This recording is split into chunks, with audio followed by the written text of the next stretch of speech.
Voy a hacer una explicación primero en pizarra y luego les voy a proyectar algo para que se ilustre mejor la charla y se entienda además. ¿Por qué es importante el tema? Enseguida les explico por esta situación. Miren, es multiplicación viral. Cuando yo estoy hablando de multiplicación, división, usted tiene que tomar en cuenta que al hablar de división estoy haciendo nacer dos células hijas o multiplicar la cantidad de células que yo quisiera. En una célula común y corriente, ya sea procariote o eucariote, eso funciona. En los virus no se olviden que son estructuras moleculares.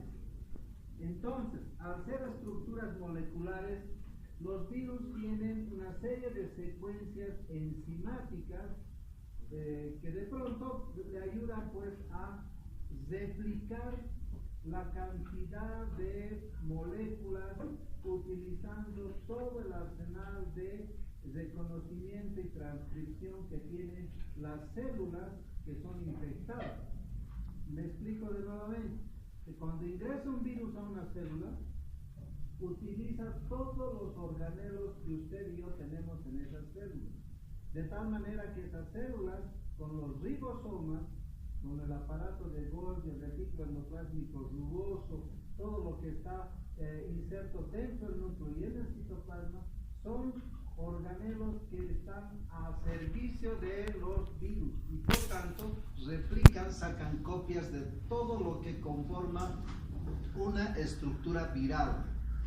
Entonces, cuando usted va a escuchar de virus, el virus se replica, es decir, utiliza el organelo de una célula para sacar una gran cantidad de viriones, que son las moléculas hijas, digamos así, de los virus que van a emerger. ¿Cómo lo hace? Les voy a mostrar aquí solamente para que entiendan una parte de toda la explicación, porque si vamos a hablar esta parte, lo vamos a hacer en forma general para que luego particularicemos. Entonces, imagínense que esta es una célula con el núcleo y cada una de estas células tiene receptores. Como cada una de ustedes pueden imaginar cualquier célula. Estos receptores celulares desde el nacimiento, desde el momento en que uno nace, van modificándose durante todo el tiempo hasta este instante de su vida y hasta que terminen de crecer. Obviamente a partir de eso va evolucionando otro aspecto de modificación. Los virus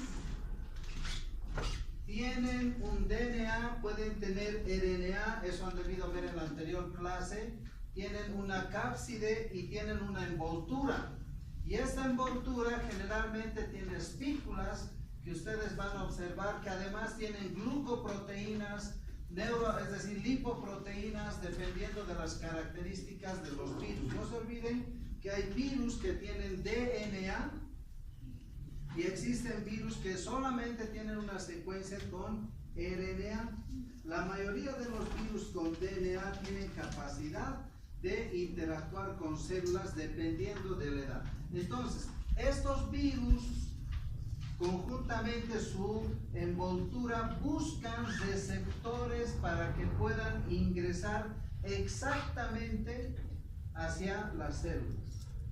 Entonces, no todos los virus tienen esa capacidad. Por tanto, un virus necesita normalmente una célula diana. ¿Eso qué quiere decir? Célula blanco.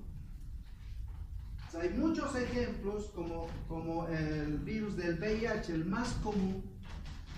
Su célula blanco son los linfocitos T4 que tienen un receptor conocido como CD, celda de diferenciación, CD4, cuyo peso molecular del receptor celular del linfocito T es 180.000 daltons, exactamente de la misma cantidad del peso de la glucoproteína del virus de esa etapa, de tal manera que encajan exactamente con esa situación.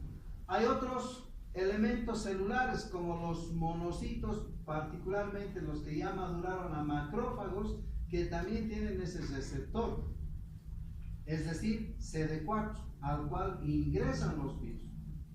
Los rotavirus, por ejemplo, el rotavirus busca una puerta de ingreso, un receptor que más o menos es 55.000 Daltons de peso molecular. Este receptor de este virus llega a este sector y puede fácilmente a través del mismo ingresar a la célula. ¿Para qué? Para que la célula utilice todos los organelos que hemos observado. Por ejemplo, el retículo endoplásmico rugoso, los ribosomas o en el núcleo el mismo DNA y en algunos casos el aparato de Golgi que sirve de almacenamiento. ¿Por qué les menciono eso? Por ejemplo, en el caso del rotavirus, ese receptor se encuentra exclusivamente en las células endoteliales en los enterocitos y se los tiene más o menos hasta los 6 años, a partir del cual este enterocito deja de tener este receptor, madura con otro receptor mucho más pesado, llega a 80.000 Daltons, el virus ya no logra ingresar, apenas puede en algunos casos con algunas moléculas interactuar en un extremo, pero no total. De ahí que el virus no ingresa en muchos casos. Busca otras células del intestino para ingresar. Otro virus, ejemplo, el virus de la hepatitis, ya sea A, B, C. El virus de la hepatitis A, miren lo que sucede. También busca un enterocito e ingresa al organismo. Al ingresar al organismo por el torrente sanguíneo, llega hacia esta estructura, donde existe también un receptor. Estamos hablando del hepatocito. Para luego recién cumplir ahí todo el ciclo de la replicación viral. Entonces busca dos receptores. Miren, el virus de la hepatitis A también busca un receptor parecido a este del rotavirus e ingresa a cierta edad. Y ese receptor perdura en muchos casos hasta los 12 a 14 años.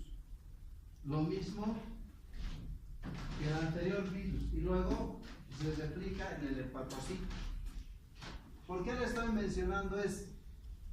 Porque el rotavirus, usted y la persona que va a ser pediatra, normalmente va a haber diarreas por rotavirus en menores de 5 años. Y ya no lo va a ver en mayores de 5 años, excepcionalmente hasta los 12 años. Usted y yo ya no padecemos de rotavirus en la forma aguda que se ve. Lean los textos, verifiquen y van a ver que el grupo etario es bajo. Y si nos va a dar a nosotros, porque alguna vez uno de sus enterocitos tal vez está madurando en forma inadecuada, o sus defensas están muy bajas. ¿Qué sucede con el virus de la hepatitis A que les decía? Lo mismo, a esa edad este enterocito ya maduró a otra molécula, el receptor ya no es el mismo, por tanto el virus de la hepatitis A no ingresa y por tanto no se produce la hepatitis A en un mayor, porque ya desarrolló otro tipo de receptor. Entonces, esta explicación que les doy es para que usted primero sepa que para la replicación viral el virus tiene que tener célula diana. Por tanto, tiene que contar esa célula diana con receptores específicos que le permitan el ingreso a la célula y utilizar los organelos para la transcripción molecular y a partir de ese momento utilizar esta célula para su replicación.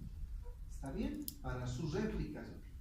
Y el tercer elemento es de que usted tiene que tomar en cuenta que para la replicación el sistema inmune cumple un rol importante. ¿Cuál es? El neutralizar esta acción a través de interferones. Es decir, en el interior de una célula, imagínense que es en el interior, tenemos interferones tipo alfa, tipo beta, también hay tipo gamma, que son los que van a neutralizar todo lo que esté ocurriendo dentro de la célula. Entonces, ¿qué ocurre cuando ingresa a la célula el virus? Empieza a utilizar todos estos organelos para su replicación. Llega un momento en que el virus, al ingresar al interior de la célula, se desensambla, es decir, se desarticula. Todos sus componentes llega a dispersarse por un organelo. Es el periodo en el que se conoce como eclipse viral. ¿Está bien? Eclipse viral. ¿Qué quiere decir? Que tú no lo ves al virus porque está totalmente desarticulado. ¿Para qué les estoy explicando esta etapa del sistema inmune y del eclipse viral? Para que usted comprenda, imagínense, voy a hacer una gráfica, 1, 2, 3, 4, 5, pueden pónganle 3 días, 7 días, una semana, pueden pónganle un mes, o pónganle 6 meses y hasta 10 años. Existen virus que para replicarse, este periodo de ingreso necesita un tiempo.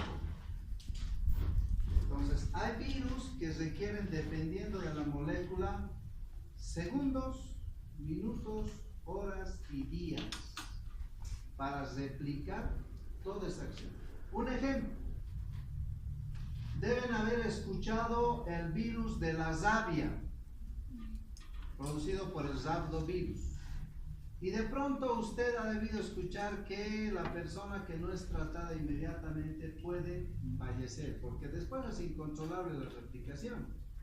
Y dependiendo del sitio del ingreso del virus, también depende mucho la clínica y el tiempo de vida o muerte que va a tener el paciente. Si te muerde la cara, el virus ingresa rápidamente al cerebro y obviamente puede fallecer rápidamente. Si es en el pie, tarda.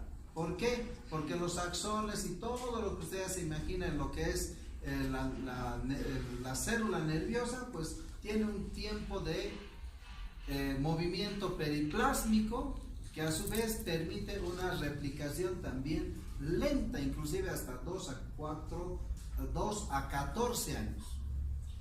Entonces, usted puede en algún momento recibir una agresión por un animal contaminado y obviamente nunca va a saber lo que está pasando mientras tenga buena característica de acción inmunológica versus la retardación de lo que es la replicación. Por tanto, esta etapa en la que el virus se replica, que puede tardar horas o un día, como por ejemplo los virus del resfrío común a las células prácticamente es rápida, de un día para otro te enfermas. Virus de la gripe hasta 7 a 10 días. Virus como el rhabdovirus hasta 1 año o 2 años, o por lo menos 7 días a 14 días, dependiendo del caso. No se lo ve al virus. ¿Cuándo se lo ve? Cuando ya hay signos y síntomas. Ya podemos nosotros determinar qué patología existe. Esta etapa, y recuerden bien y escuchen bien, esta etapa en que el virus empieza a replicarse hasta que aparecen los síntomas, se llama periodo ventana. Es el momento en el que usted y yo, bajo ninguna circunstancia, podemos observarlo al virus como tal. ¿Por qué? Porque el virus ingresó, se desarticuló, se está replicando y dependiendo de la característica de la célula, el tipo de virus puede tardar un tiempo en el que se conoce como periodo ventana. Los libros lo conocen para la parte clínica como tiempo de incubación en la parte clínica. Entonces, ¿qué significa? Que desde el momento que te contaminan hasta que aparecen los primeros signos o síntomas. Ejemplo, virus de la hepatitis A, que habíamos hablado, hasta que llega al hepatocito. Comanda al hepatocito y el hepatocito empieza a producir proteínas para el virus, pero también produce lo que ellos producen, que es bilisubina. La persona está ictérica, amarilla, y ese tiempo pasa normalmente entre 15 a 45 días. Virus de la hepatitis A. Estoy hablando del virus de la hepatitis B ahora, que es en adultos. Ese periodo es entre 1 a 180 días. ¿Se da cuenta? Estamos hablando del virus del VIH. El virus del VIH tiene un periodo ventano de incubación hasta 6 semanas, de 6 semanas hasta 2 años, dependiendo del sistema inmune y de las características de los organelos o la célula afectada. Y así podemos ir dando muchos ejemplos. Por ejemplo, lo del virus de la gripe. Ortomixovirus, virus de la influenza A o B, el más importante, el AH1N1 que está de moda. Te contaminas hoy y tiene que pasar normalmente entre 7 a 10 días, tiempo en el que aparecen los primeros signos y síntomas. ¿Se da cuenta? Y entonces es un periodo de incubación para la parte clínica. Para la parte viral y del laboratorio, tiempo de ventana, periodo ventana, en el que no se observa al virus. ¿Por qué? Porque hacemos una serie de pruebas y no lo logramos observar. ¿Por qué? Porque está desarticulado. ¿Está bien? Esa parte es muy importante que usted lo sepa. Yo le voy a invitar a que lea algunos textos para entender algunos detalles con relación a muchos virus. ¿Por qué le pido eso? Porque las características en nuestro medio con relación a encontrar una relación entre lo que es la clínica y la infección viral es muy latente y tardía. ¿Por qué? Por la altura. El metabolismo en nuestro medio es muy lento. Por tanto, lo que dice el libro, lo que dice la revista, lo que dicen las folletos, incluido lo que yo hablo, termina siendo diferente por las características idiosincráticas culturales de los habitantes de la región andina, por ejemplo. El metabolismo es lento. Esta hepatitis A, que usted lo lee en un libro escrito en Europa, no va a ser lo mismo la hepatitis A escrita en Latinoamérica y particularmente en todas las zonas de los Andes. ¿Por qué? Por el metabolismo lento. Entonces ahí yo le llamo a usted la atención en el sentido de que los tiempos de incubación pueden variar por la replicación viral, por las características o factores climatológicos, metabólicos del huésped, en este caso nosotros. Si hay alguien de aquí que es de otra latitud, por ejemplo de zonas bajas, se enferma, y recuerde bien, si hay alguien que es del oriente, del Brasil, o de zonas bajas del Perú, o viene por ejemplo de Europa, su gripe que tuvo en esa época versus la gripe que tenga ahora aquí, no va a ser igual. Allá tal vez es más fluida, o aquí tal vez sea la inversa, porque puede ser que sea además el virus nativo de la región. Por tanto, estas acciones van a ser diferentes. Los receptores podrían incluso modificarse. Y ahí le llamo la atención también a quien le gusta investigar, a quien le gusta leer más, una invitación para que lea y vea más con relación a nuestro medio, donde estamos todavía en foja cero de investigación viral. Les voy a dar un ejemplo grande. 2009, pandemia virus AH1N1, ¿no es cierto? Que es del virus de la gripe española. Se transmite de México a todo el mundo y llega a Bolivia. Y de pronto llega en la ciudad de Santa Cruz y todo el evento se forma en la ciudad de Santa Cruz. Este virus, cuando ingresa y normalmente hace una serie de acciones, termina volviendo sin sitios a las células. ¿Qué quiere decir? Al destruir una célula, une células con células y vuelven sin sitio para tener mayor capacidad de replicación, y en ese interín fallecen los pacientes.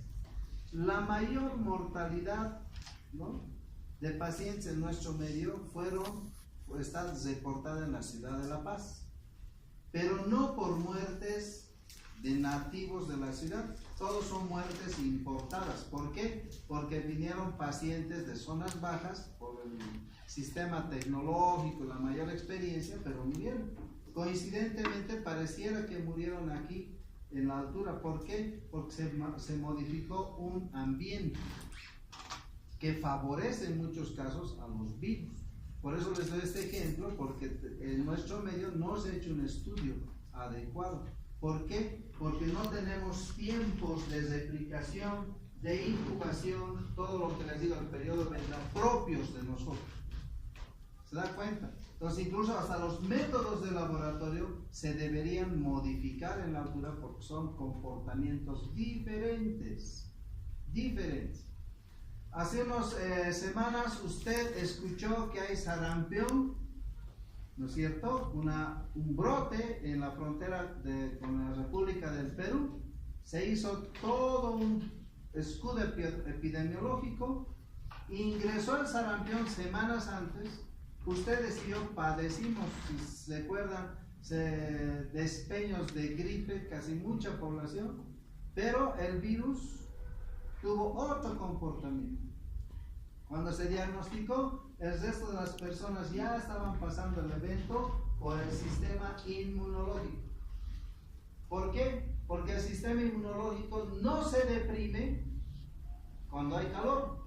Y en nuestro medio estábamos en verano. Si esto hubiera ocurrido en periodos de invierno donde hay frío y en la altura hay mucho más frío, el sistema inmunológico se deprime, especialmente el sistema de complemento. Por tanto, favorece la replicación y inhibe el factor de la citocina, el interferón, y entonces la replicación se da, y les aseguro que el sarampión hubiera florecido hasta quien les habla hubiera padecido.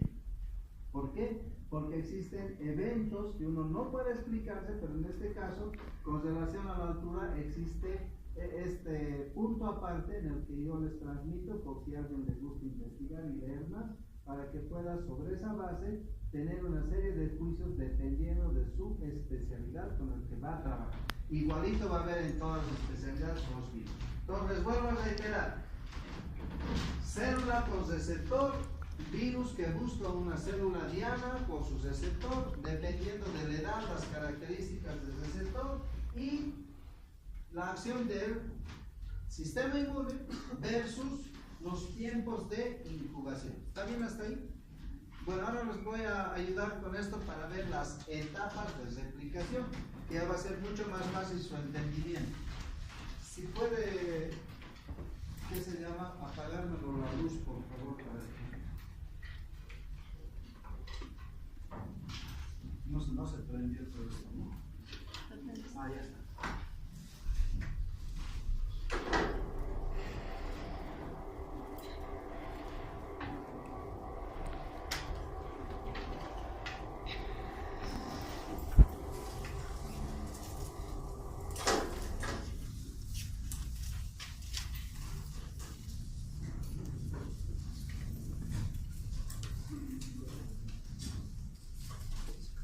En el punto que dice capacidad antigénica es donde usted tiene que tomar atención.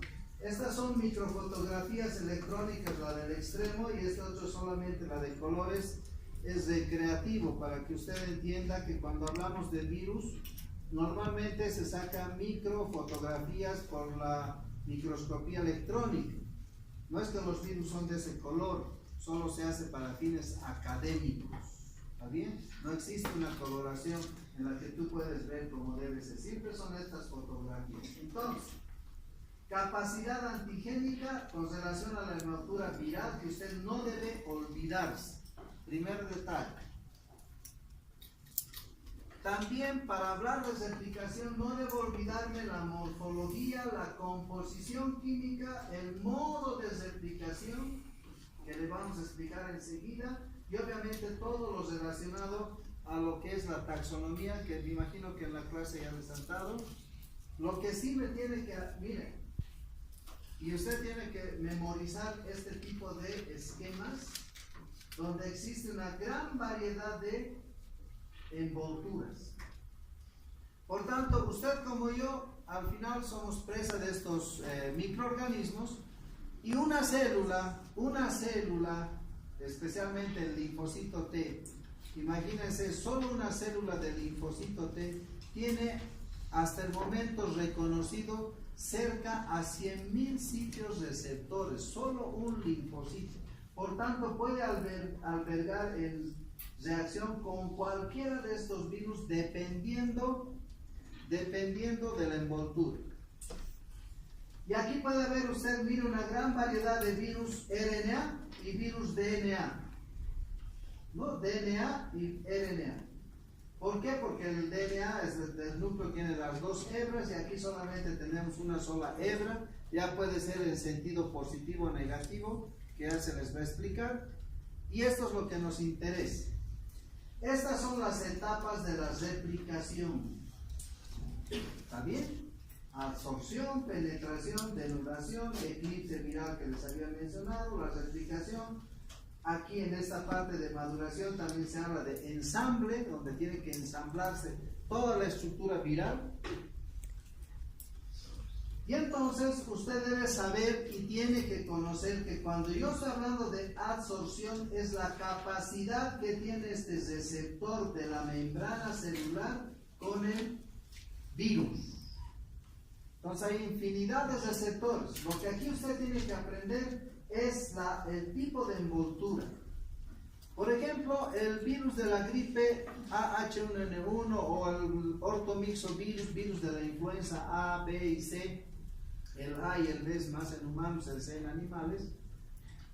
Tiene envolturas a su alrededor, moléculas conocidas como neuroaminidasas y hemaglutininas, que no son exactamente como este esquema, y tienen la capacidad de buscar receptores de células que producen moco, mucina.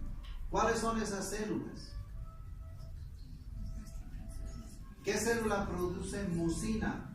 Y particularmente en el tracto respiratorio superior. Muy bien, células caliciformes. Ahí van estas células, ahí se adhieren, por eso es absorción. Busque ese receptor. No se va a adherir a cualquier otra célula del sistema respiratorio. Solo cuando ya existe un otro patrón que va hacia los neumocitos. De inicio viene a las células caliciformes. Por tanto, ¿qué realiza? Comanda a esta célula, le hace hiperproducir todo su armamento, organelos de replicación, pero a la par también la producción de mucina. Por eso hay gripe y la gripe es sinónimo de grifo, ¿no? Y te chorrea la mucina. ¿Cuántos de ustedes habrán pasado alguna vez? Estás hablando y te sale el moco. Virus de la influenza, replicación en esa célula. Se infectó hace 7 o 10 días, que es el tiempo de incubación, que ya se replicó en gran cantidad, y ahí tiene literatura para ver, y si usted recuerda en 7 o 10 días con quién estuvo, pues ya sabe quién le contaminó. Otro detalle, la penetración, denudación y el famoso eclipse. Si usted logra observar, una vez que existe la detección del receptor, inmediatamente se activan moléculas conocidas como integrinas o también conocidas como adhesinas, que van a coadyuvar la labor para que todo lo que es la nucleocápside del genoma viral ingrese. Hay otra forma de ingreso, incluida la célula, con el cual puede en el interior recién hacer el desensamble o desnudación. Y todo el aparato de la parte genética del virus se desplaza por el citoplasma.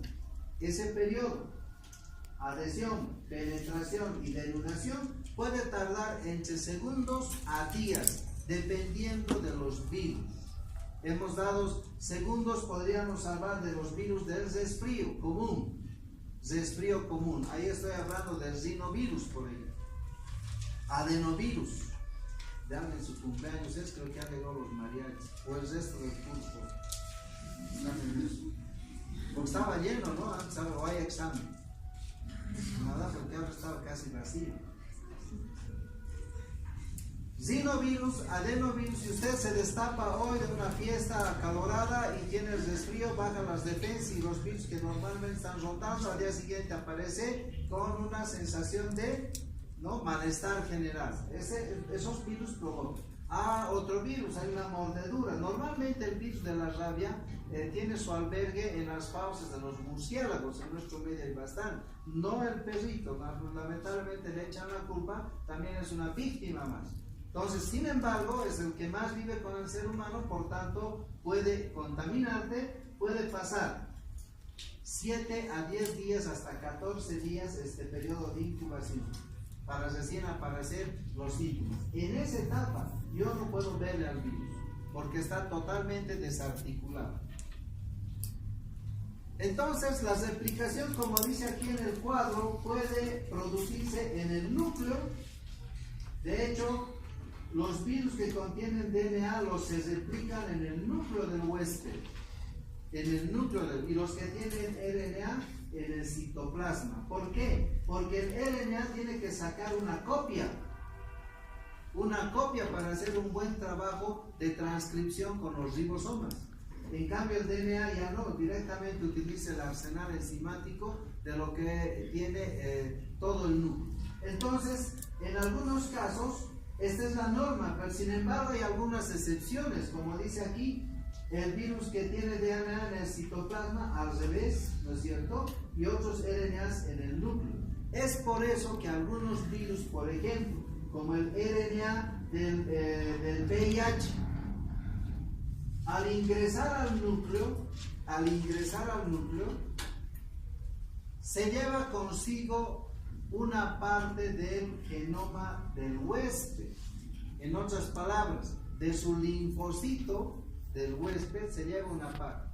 Y al llevarse una parte del huésped, se lleva una parte de la membrana del citoplasma de la célula huésped. De ahí que si ingresa con una envoltura roja, puede salir con una envoltura verde. Por eso hasta el día de hoy no se puede hacer una vacuna universal. ¿Se da cuenta? Porque esa excepción le marca en ese tipo. En cambio hay otros virus, como el virus de la viruela, que tiene DNA en el citoplasma, no utiliza el núcleo, solo el citoplasma, su DNA es exactamente idéntico, sale y se replica del mismo color. ¿Se da cuenta? Es como el color celeste, y todos son de color celeste. De ahí que de pronto el sistema inmune lo reconoce rápidamente y lo neutraliza. De ahí que a la fecha no existen personas con viruela, porque las vacunas funcionaron adecuadamente y ya hasta 1970 se vacunó y desde 1980 ya no se vacuna a nadie. ¿Por qué? A nivel mundial este virus fue controlado, erradicado por el mismo sistema inmune y obviamente todos están protegidos. Ustedes ya no han recibido la vacuna. Si en este instante se le ocurre a los ucranianos o a alguno de, a ver, ¿dónde está el CDC? En Atlanta.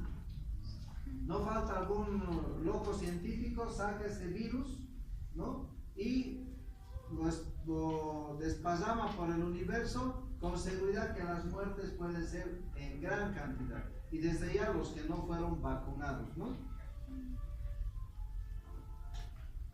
Bueno, en algunos casos es bueno que usted entienda que los virus con RNA de sentido positivo, de hebra positiva, pueden en su cadena, que es sentido positivo, utilizar esto. Solamente memorices esta parte. El tren terminal 5' y el tren terminal 3', que coadyuva para la replicación viral. ¿Por qué usted tiene que saber? Al final dirá, yo que tengo que saber esto, no voy a hacer molecular, nada, no voy a hacer. Sí lo va a realizar. Ya existe en estos momentos, ya existe no solamente experiencia, sino ya la venta inmunoterapia para los virus. Por tanto, usted va a tener que utilizar interferón con trans terminales 3', 5', dependiendo de la etapa de replicación. Y esto va de la parte clínica. Por tanto, para cuando egresen ustedes, si todo va bien, en unos 5 años van a estar trabajando adecuadamente y en unos 10 años con especialidad bien formados, esta acción de inmunoterapia para hacer control viral, especialmente oncogénico, es muy importante porque usted buscará interferones para bloqueo de tren terminal 3', 5', dependiendo del tipo de virus, ya sea RNA positivo o RNA negativo, dependiendo de qué virus es el que está usted atacando, dependiendo de la taxonomía y la patología. Entonces, en este caso de los virus con RNA negativo, aquí tenemos que hablar de enzimas virales que interactúan en este caso para la replicación. ¿En qué etapas? Las proteínas en las etapas del ensamble parcial y en la progenie viral. ¿Qué significa eso? Que cuando ya existe un ensamble o complementario de lo que es la replicación. En el caso de los retrovirus, en otras palabras del VIH, fíjense, existen RNAs de transferencia y enzimas virales que interactúan de forma lineal, integrando en estos trains terminales que habíamos visto, positivo o negativo, sobre la progenie viral. Entonces, ¿qué tengo que hacer yo sabiendo este detalle? Puedo colocar transcriptasas reversas. ¿Qué quiere decir? Que simulo enzimas diferentes para que la transcripción sea errada. ¿Qué es lo que se realiza actualmente para el control del VIH? Si yo no controlo, miren, aquí tiene una enzima viral, que es la transcriptasa reversa del VIH. Entonces, esa secuencia hace de que exista una progenie viral en gran cantidad. Si yo bloqueo esta enzima con una transcriptasa reversa negativa, la replicación viral va a ser anómala. Por tanto, controlo la enfermedad, que es lo que se hace actualmente así con la acidotiridina, que son productos para el VIH. Pues como yo no puedo hacer vacunas, no puedo controlar, pero sí puedo hacer que la replicación viral, en el momento de la replicación, bloquear, y el virus ya no se replica adecuadamente. Por tanto, sale un virus anómalo. Por tanto, cuando sale de la célula, al ser anómalo, ya buscará otra cosa menos al linfocito T, y entonces se va controlando de esa manera la enfermedad. Lo mismo se está haciendo para el virus del Zika. No es grato observar que de pronto tu niño, tu niña nazca con microcefalia. ¿Y solo por qué? Porque has ido a hacer un trabajo de campo a zonas endémicas, ¿no es cierto? Y por ahí te embarazas, de pronto aparece con un problema. Entonces las enzimas virales de tratamiento, de inmunoterapia, son útiles. Para eso es el entendimiento de la replicación viral. En el caso de los virus con DNA, o planteles retrovirus, es mucho más fácil. La acción del RNA mensajero interviene en todo lo que es la replicación viral sin ningún otro problema. ¿Por qué? Porque utilizan el arsenal del DNA, por tanto la replicación es mucho más fácil. Para entender un poco mejor este esquema también sirve absorción, penetración, eclipse viral, donde el virus está totalmente desnudado, la replicación utilizando todos los organelos, el ensamble viral y la liberación. La liberación lo podemos hacer de dos maneras. Uno, por lisis celular, destruyendo toda esta célula, normalmente se destruye, o lo que se llama también la litogénesis, que significa la eliminación haciendo por gemación en muchos casos, arrastrando parte de la membrana proteica de las células. Entonces, existen diferentes esquemas para mostrar lo que es la absorción, la liberación. Miren la producción de lo que son viriones. Ingresan, se desensamblan, se articulan. Hay una serie de esquemas que usted puede observar para cada uno de los virus. Y vamos a terminar con esta parte.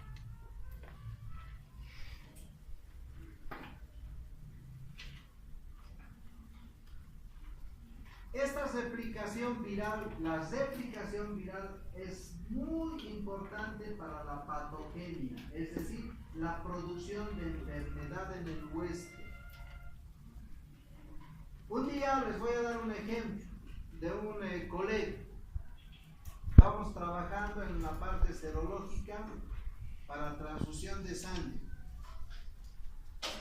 Y entonces, con los ejemplos que les he dado anteriormente, recuerden, piden sangre, transfundimos sangre, pasa 2 días y el paciente tiene ictericia.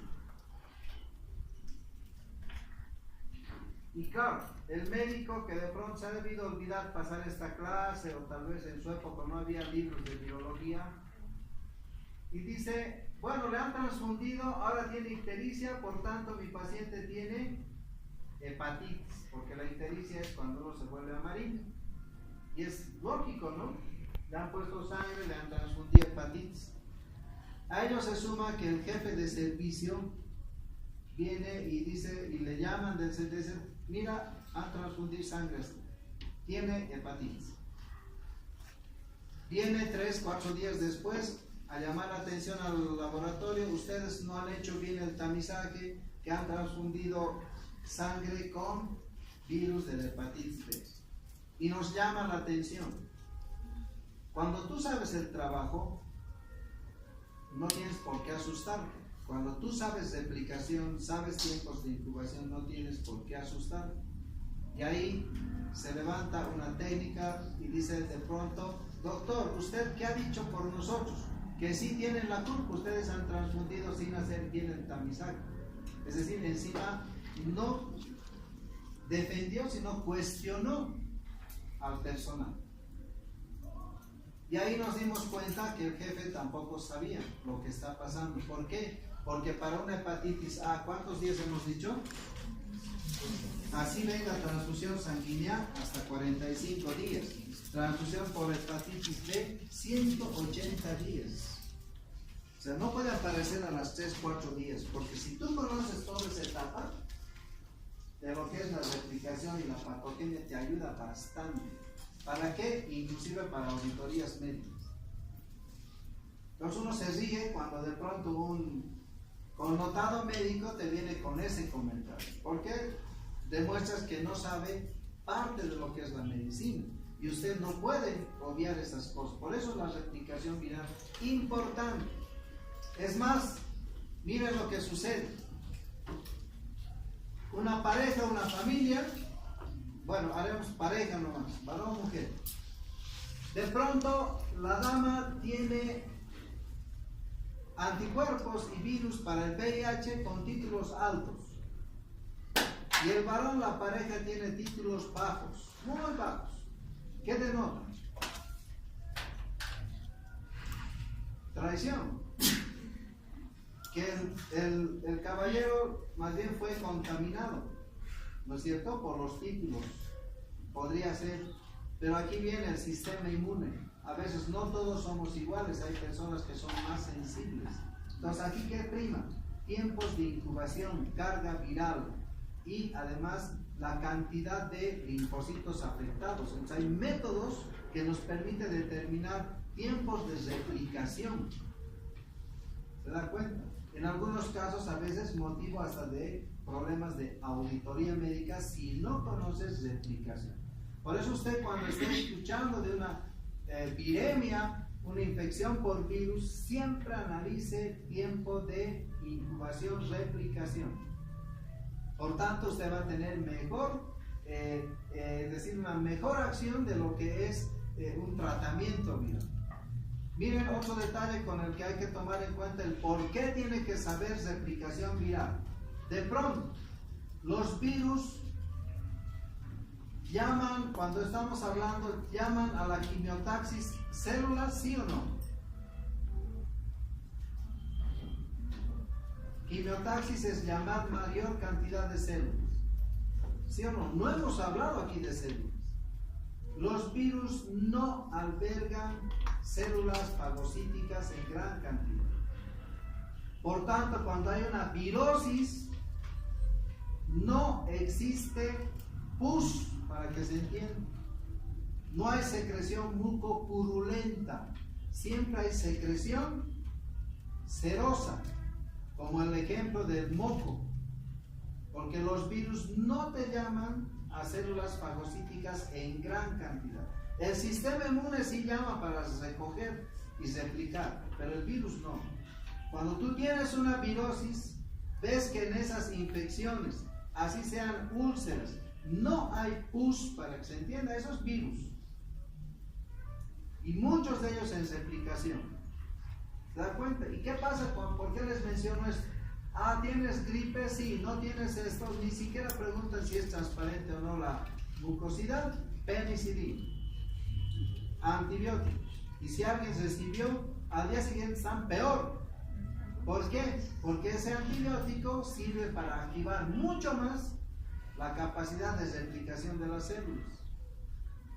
¿Se da cuenta? Entonces no es nomás administrar un antibiótico, porque aumentas mucho más la patogenia por replicación, especialmente con los beta-lactámicos, es decir, penicilinas, cefalosporinas. Ojo, por si alguien se anima, ¿no es cierto que ya en la casa deben ser médicos y en el barrio también les piden opinión? Nunca traten de dar antibióticos a ciegas si no ven pus. ¿Por qué? Porque puede ser que estén frente a un proceso viral.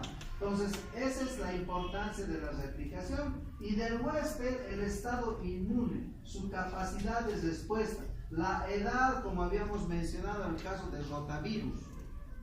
También en el caso de hepatitis A, hay muchos otros momentos como el virus del papiloma humano, aunque esta vacuna es más comercial que preventiva. Sin embargo, es muy importante eso, el estado nutricional, la raza, y obviamente es bien importante, y el medio ambiente. Por eso se habla de bioseguridad, especialmente el estado nutricional. Si tú no te alimentas bien, por tanto no vas a tener buenas respuestas, y los virus también se replican de mejor manera.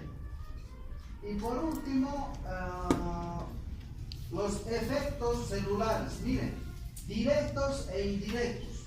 Gasto de energía, febrículas, que uno no percibe y de pronto pierde gran cantidad de electrolitos. Interrupción de síntesis macromoleculares de la célula. No produces adecuadamente una serie de sustancias. Imagínate si eres un paciente crónico con diabetes y apenas hay agoteo de insulina, o tienes que tomar metformina, glibenclamida, no se biosintetiza adecuadamente en el hígado, por tanto esa replicación viral que está al comando de la célula no produce un efecto adecuado, y competencia por los ribosomas. Aquí el gran actor en la célula es el ribosoma. ¿Está bien? Efectos indirectos, mira, integración del genoma viral. Ajá. Cuando hemos hablado del microbioma, recuerda una clase pasada, muchos de estos genomas virales pueden incorporarse a tu propia célula. ¿Y qué tal si ese día tuviste la suerte de querer, perdón que diga esto, disculpen, pero a veces con la meiosis? Y en la meiosis terminas embarazando con un problema viral. Y por tanto vas a tener un niño especial. ¿No? Especial porque no va a ser igual que todos. Ocurre esos eventos. Por tanto, la inducción a mutaciones son nomás de importancia. ¿Quién produce eso? Virus de la parotiditis, las paperas. Ahí estamos hablando de parainfluenza. El citomegalovirus. Han debido escuchar bastante. El año pasado y parte de este año ha habido grandes brotes de paperas, donde el paramixo o el paramixovirus es el que ha estado rondando por nuestro medio, el virus de la parainfluenza también, que son los que producen este tipo de inflamación en los adenoides.